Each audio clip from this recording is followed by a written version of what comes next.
OMG! Finally guys, dumating na ang bagong sample product na limited edition hot and cold tumbler from Germ Philippines in collaboration with Coca-Cola.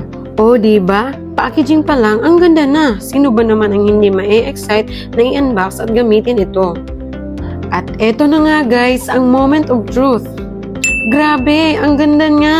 The best siya for personal use, office work, for school at pangregalo. Safe din itong gamitin for babies dahil BPA free. At isa sa nagustuhan ko sa product na to ay may free lanyard siyang kasama at naka-anti-slip bottom siya. Premium quality dahil gawa sa 316 stainless steel for higher resistance to corrosion and rust, kaya di talaga to mga ngalawang.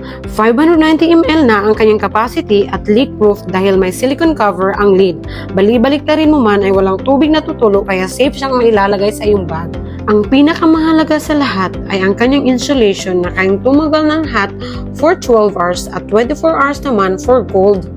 Kaya sa mga mahilig magkape o drinks, huwag nyo nang palampasin to. Mag-check out ka na!